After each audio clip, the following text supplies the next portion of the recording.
Oh yeah, I'm visiting an old friend again. I'm here playing Ease Free. Woohoo! Yeah, this is one of my favorites on the TurboGrafx CD. And here it is on the Super Nintendo. Yeah, it still has the great music from before. Listen to that.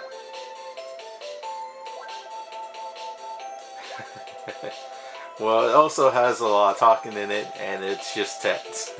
This is on a card after all, not on a CD.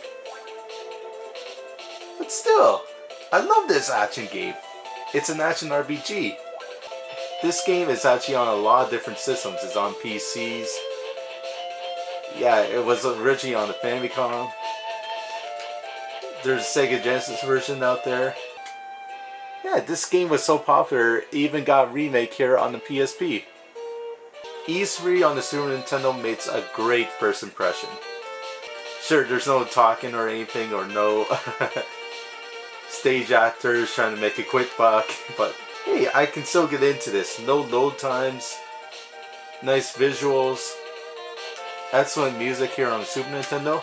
This is gonna be awesome. Yeah, and we got a nice fast-paced action RPG where we're, slicing up shit, and we're advancing levels, and we're gaining new equipment, and all that fun stuff. This game also has a save feature too, so don't worry about writing in no passwords or nothing. Just like before, you can buy weapons, rings, herbs, and new to E-Series is the ability to use ring power. I remember on the TurboGrafx 16 original, it had problems and all, but at least it had some decent hit detection. And you're also going to be doing a lot of grinding too. If I can give you any advice at all, it's save often, go back to the beginning, refill your energy, pause, go to the save screen, save your game, and boom, do it all over again to fight these weaker enemies as much as you can, gain your levels before you head to your next dangerous area. Like, again, that's nothing new in RPGs and all, but in this game, I find I had to do it a lot more than I wanted to, especially compared to the Turbo CD version. In this game, the hit detection just seems so spotty. Okay, now let's fight these guys again. Oh, stay. Alright, now I have to go back. You can still use medical herbs and all that to heal you, but it seems like such a waste. Had to go all the way back in town to buy another one. Alright, I'll show you one of the bosses too, and man, I hate this guy. Okay, so here I am, later into the game, find one of the bosses here, and man, is this guy ever annoying. You can only hit him in the head. Oh, no. Stay still. No. The problem is his attack patterns are so erratic that he's very difficult to hit.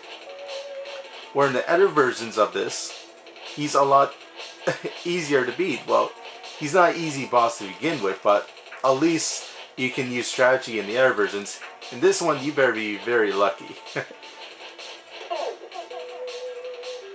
Yeah, I wasn't lucky here.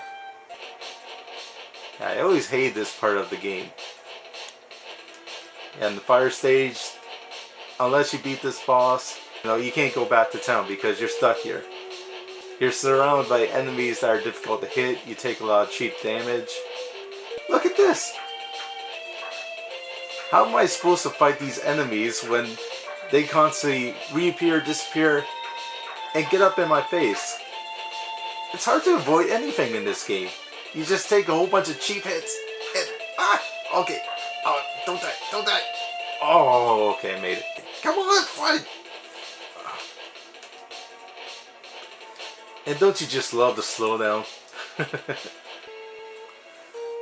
Oh, I'm here later in the game. I have no ring power, so I'm thinking maybe I have to start the whole game over just to beat this one annoying boss. This is sad because I'm probably going to get a lot of hate for bashing on this game. Oh shit! Here I am high in levels, I got good armor, good shields, the long sword and all that. I'm still taking tons of cheap hits.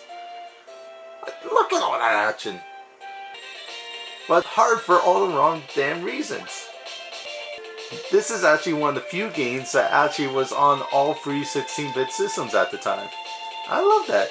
I love the compare and contrast. And you think the Super Nintendo version would be the best one out there, since, you know, the Super Nintendo could do Mode 7 visuals, as like superior sound chips in it and all that, and a lot more colors that you can produce on screen. And you figured this would be the best version out there, but I don't know. The music's great. The sound effects are pretty good.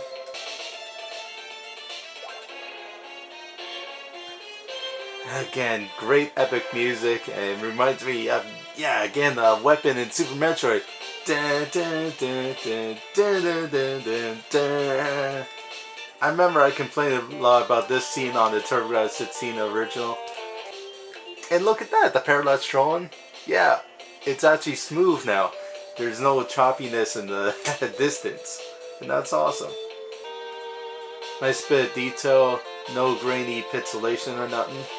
Well, somewhat detailed. The characters are still pretty tiny, and and there's a lot of repetition in like the building structure and all that. As far as easebook games go, this is probably one of the worst translations out there. It's still a decent action RPG, but Ys 3 here on the Super Nintendo is probably my least favorite. Okay, so I give Ys 3 Wonders of Ys, or whatever the hell they want to call it, for Super Nintendo, a 58 out of 100. It's sad because this would have been a great game if they fixed on the problems. Unless you play the game and play the error versions, it's hard to pinpoint. But trust me, the one on the Turbo CD is a lot better.